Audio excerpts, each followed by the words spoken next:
Recovering from a narcissistic relationship is not like recovering from an ordinary disappointment. It's often a process of finding yourself again. Many people leave these relationships feeling confused.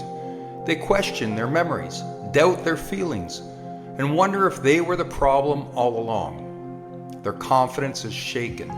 They may feel anxious, exhausted, or disconnected from the person they used to be. This happens because narcissistic relationships often wear a person down slowly. There may have been criticism, manipulation, blame, or emotional neglect. Over time, the focus shifts away from your needs and onto keeping the other person happy or avoiding conflict. Little by little, you lose trust in your own thoughts and feelings. Healing begins with one important truth. What happened to you was real. The first step in recovery is accepting what happened. Many people spend months or even years trying to make sense of the relationship. They replay conversations, look for explanations, and hope things could have been different. Acceptance does not mean approving of what happened.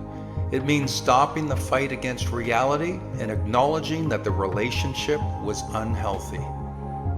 The second step is rebuilding boundaries. People who've been in narcissistic relationships often become used to putting their own needs last. They say yes when they mean no.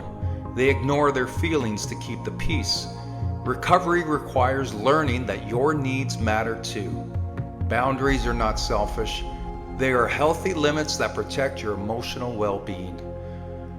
The third step is reconnecting with yourself. Many survivors lose parts of their identity. They stop doing things they once enjoyed. They stop trusting their opinions. They become so focused on another person's emotions that they forget their own.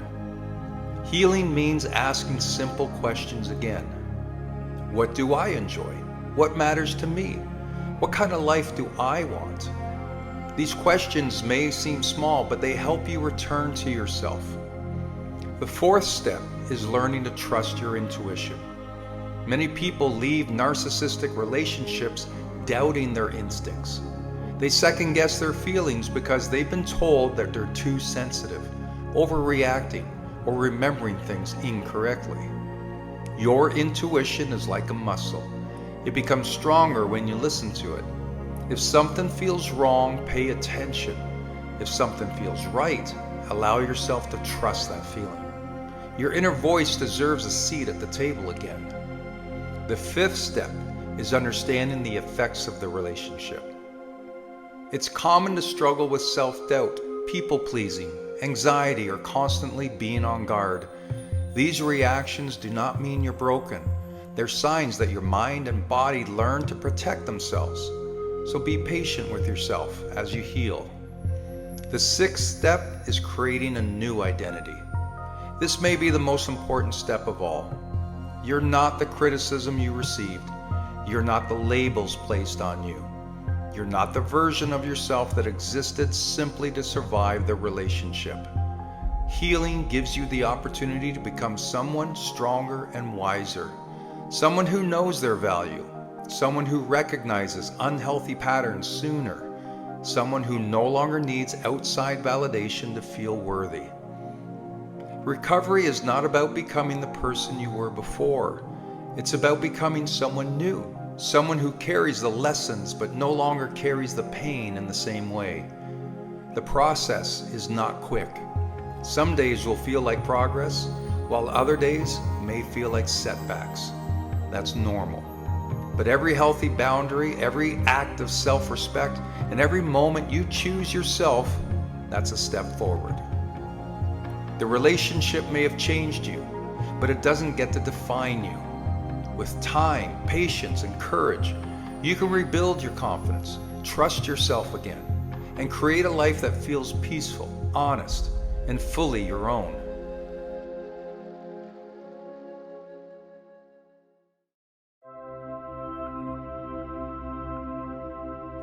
Not everything that shapes a person is chosen. Some experiences arrive without warning. Some lessons are learned too early in ways that were never meant to teach, but simply to endure. Trauma is often like that. It doesn't wait for the right moment because it doesn't consider timing. It leaves an impact, whether someone was ready for it or not. And for many people, that impact lingers.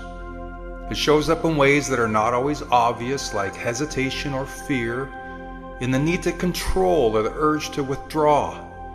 It can appear as overthinking, emotional reactions, difficulty trusting, or patterns that seem hard to break. These patterns often become confusing. People begin to ask themselves why they react the way they do, why certain situations feel heavier than they should, why they struggle in areas that seem easy for others. And often, without realizing it, they begin to blame themselves. But trauma was not a choice. The experiences that caused it were not asked for. And the way the mind and body responded was not weakness, it was protection. The brain adapted to survive. It learned quickly, storing patterns and signals designed to prevent further harm. The body followed, holding tension, staying alert, preparing for what it believed might happen again. These responses made sense at the time. They were never the problem. The difficulty comes later, when those same patterns continue even after the environment has changed. The mind still reacts. The body still responds. Situations that are no longer dangerous can feel overwhelming, and reactions can feel automatic. This is where many people feel stuck, because while the trauma was not their fault, the patterns it created are now part of their daily life. And this is where responsibility enters, not as blame, but as ownership. No one chooses what happens to them, but everyone has a role in what happens next. Recovery is not about denying the past or pretending it didn't have an effect. It's about recognizing that the impact is real and choosing to work through it rather than around it. Avoidance may feel easier in the moment, ignoring certain emotions, staying in comfort zones, or pushing things aside can create temporary relief. But these patterns often reinforce the very struggles they're trying to escape. Healing requires something different. It requires awareness, the willingness to notice patterns without judgment, to recognize when reactions are coming from past experiences rather than present reality. It requires patience. Change does not happen instantly. The mind and body need time to learn new responses, to feel safe again in ways they may not have before. And it requires action. Small, consistent steps that move in a different direction. Facing situations that once felt uncomfortable. Practicing new ways of responding. Allowing space for growth even when it feels uncertain. This is not easy work, but it is possible. And it is where real strength is built. There is a difference between carrying something and being defined by it. Trauma may be part of someone's story, but it does not have to determine how the rest of that story unfolds. Responsibility, in this sense, is not a burden, it's an opportunity. An opportunity to understand what has been carried for so long, a chance to change patterns that no longer serve, a way to rebuild a sense of self that is not shaped by past alone. The past may explain certain parts of who someone is today, but it does not have to decide who they become. That choice, while not always easy, remains in your hands.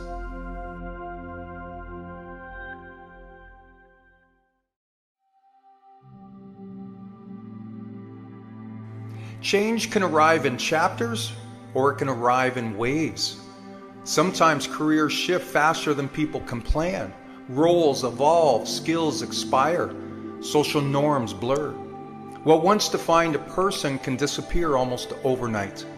In the middle of all this movement, many experience something difficult to name, a quiet loss of identity. Identity loss doesn't always come from failure. Often it comes from transition. A job ends, a role changes, a phase of life closes. The label that once anchored self-worth no longer fits. When identity has been tied too tightly to function, what you do, what you provide, how you are perceived, its removal leaves uncertainty in its place. This can feel destabilizing. Without familiar reference points, people may feel invisible or irrelevant. Confidence wavers. Direction feels unclear. The question of who am I now lingers beneath daily routines. This experience is more common than many admit, especially in a world that consistently reinvents itself. Modern culture often rewards adaptability, but rarely acknowledges its emotional cost. Reinvention is praised, but the grief of letting go is overlooked. People are expected to pivot quickly, rebrand themselves, and move forward without pause. Yet identity is not something that updates instantly. It requires integration. It needs time. Identity loss can also occur when external expectations shift faster than internal values. What once felt meaningful may no longer align with who you are becoming. This creates tension, not because something is wrong, but because growth is underway. Discomfort often signals that an old identity has reached its limit. The challenge is that uncertainty feels unsafe. Humans seek definition. Labels provide stability. When those labels dissolve, many rush to replace them, adopting new identities before understanding what truly matters now. This can lead to confusion, burnout, or a sense of emptiness that persists despite change. Rebuilding identity begins with separating self from role. You are not your title, productivity, or past success. Those are expressions, not essence. Identity rooted solely in external validation is fragile. Identity grounded in values, character, and principles endures change. Periods of identity loss invite reflection. What remains when familiar structures fall away? What values persist regardless of circumstance? What qualities do you carry into every season of life? These questions don't demand immediate answers. Their purpose is to create awareness. Identity also evolves through experience, not declaration. You don't decide who you are all at once. You discover it through choices made under uncertainty, through how you respond to challenge, through what you protect, pursue, and practice consistently. A changing world doesn't require a fixed identity. It requires a flexible one, anchored by meaning. Stability comes not from clinging to who you were, but from trusting who you're becoming. In that space, something more aligned can form. Not louder, not performative, but honest. Losing a version of yourself can feel unsettling, but it also frees you from definitions that no longer fit. And in a world that never stops changing, the ability to rebuild from within becomes one of the most important strengths a person can develop.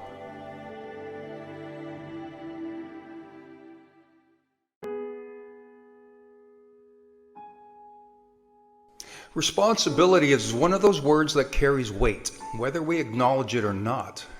It's often spoken about in terms of obligation, what you owe to others, what's expected of you, what must be done. But responsibility runs deeper than duty.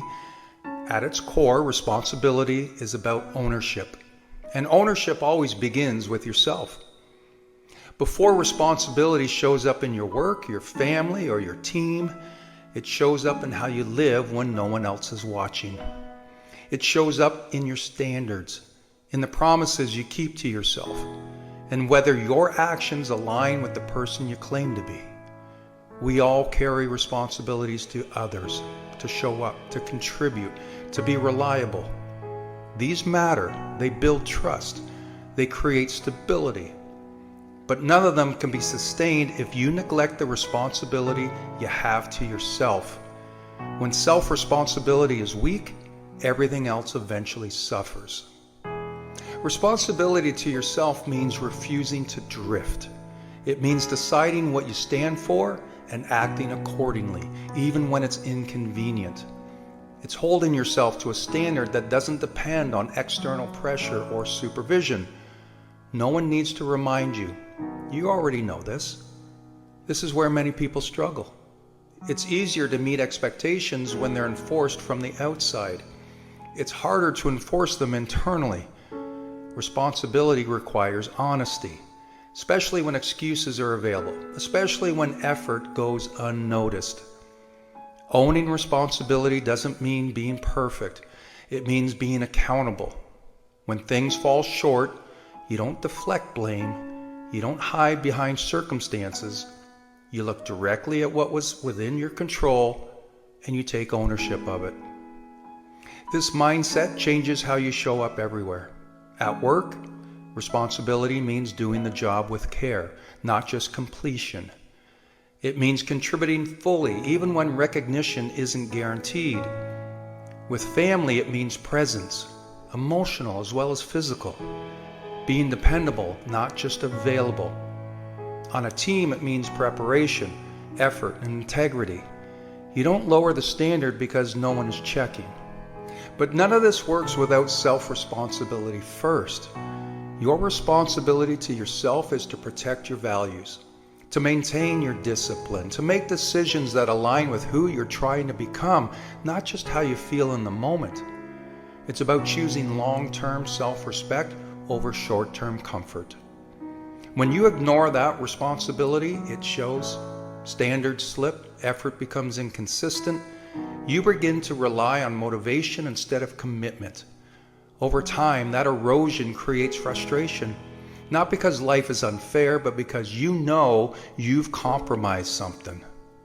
Responsibility is not meant to be heavy. It's meant to be grounding. It gives structure. It gives clarity. When you know what you're responsible for, decisions become simpler. You just stop negotiating with yourself and you act.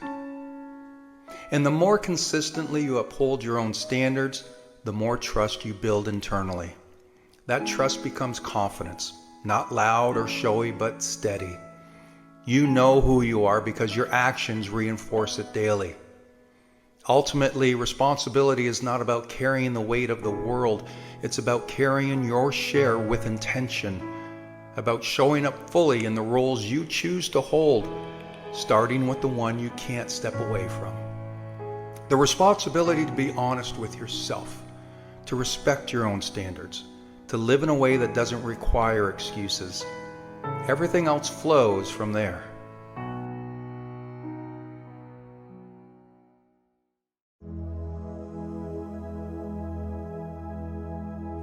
Adversity has a way of showing up when we least expect it.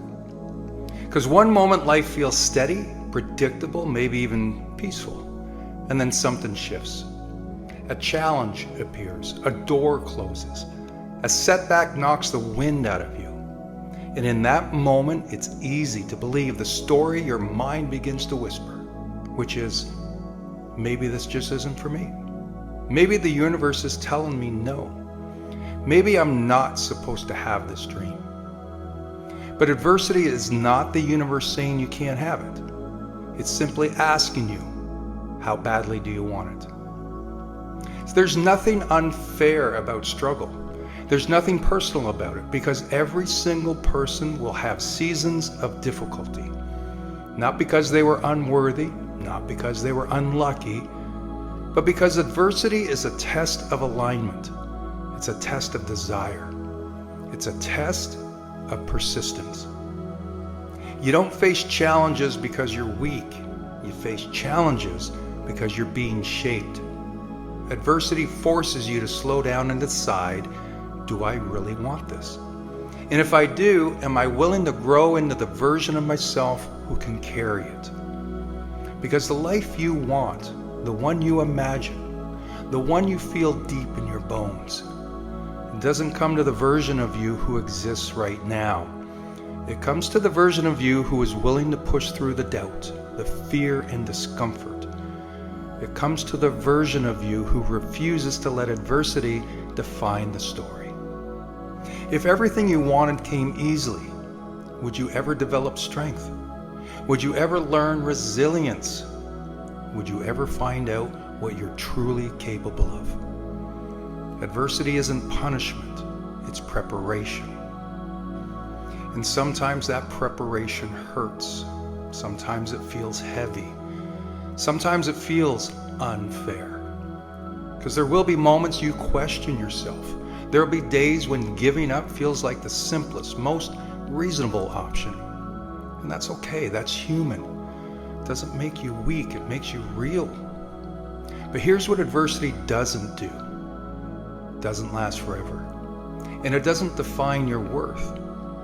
The storm you're facing right now is temporary. The confusion is temporary. The frustration is temporary. Even the fear, that's temporary too.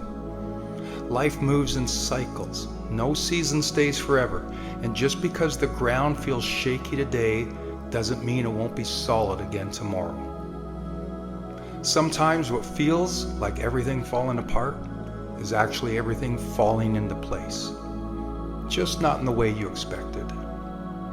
Adversity teaches you to shift, to adapt, to bend without breaking. It teaches you to find strength you didn't know you had. It teaches you that even in the darkest moments, you're capable of holding on to a small, steady light inside yourself. And maybe the most important thing adversity teaches is that you are not alone. Everyone is fighting something. Everyone is carrying something. Everyone is navigating their own silent battles. And even if your struggle feels invisible to the world, it matters. You matter. The weight you're carrying is real, and you don't have to pretend it doesn't exist. Adversity isn't a closed door, it's an invitation. It's just a question. It's a moment asking, how deeply does this matter to you? And if it matters even a little, then hold on. Keep breathing, keep walking. Let the storm shape you, not stop you. Let the challenge stretch you, not break you. Let the setback clarify your purpose, not steal it. We are all stronger than the adversity we're facing. We're all bigger than the obstacle in front of us. And this moment, whatever it is just that, a moment. Temporary, passing, transforming. Whatever storm you're in, you'll get through it. You will rise again, and when you do, you'll understand that adversity wasn't the universe saying no. It was simply asking you, how badly do you want it?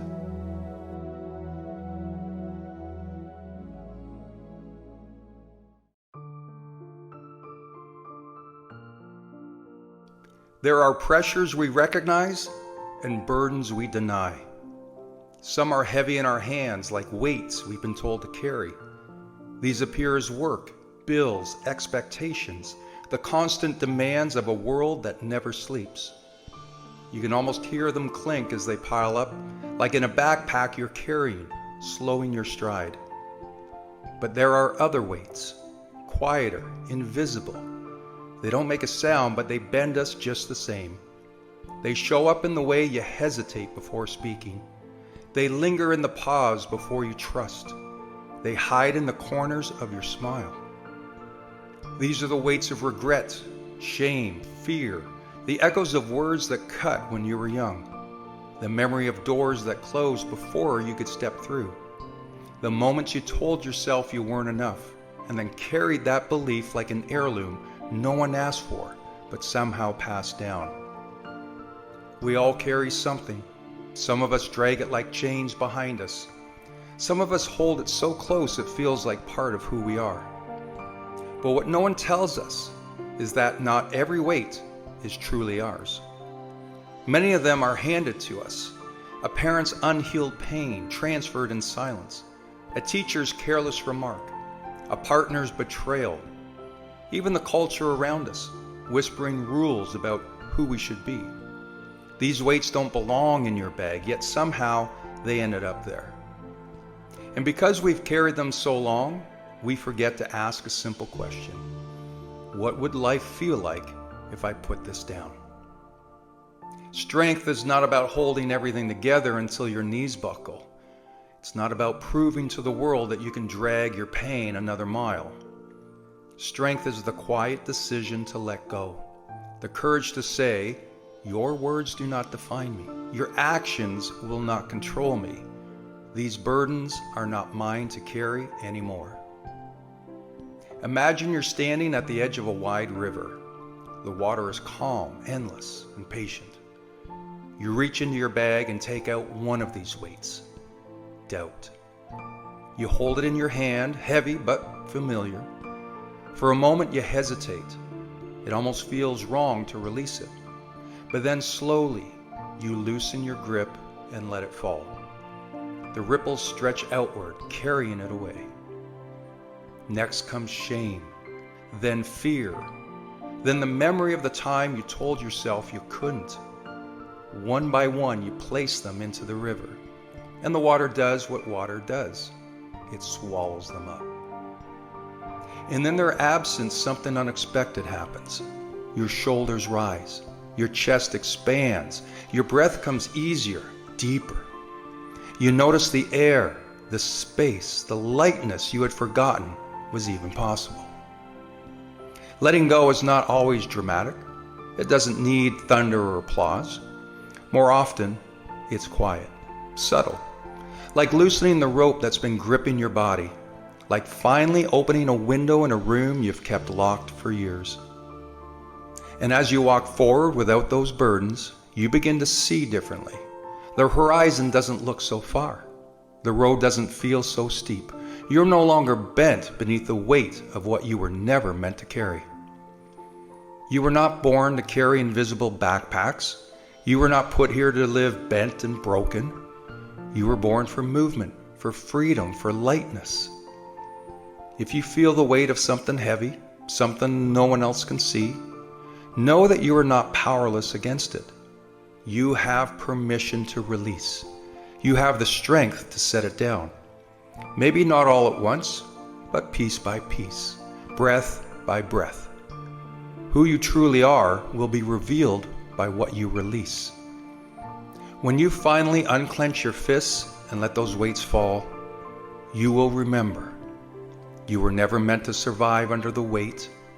You were always meant to walk free.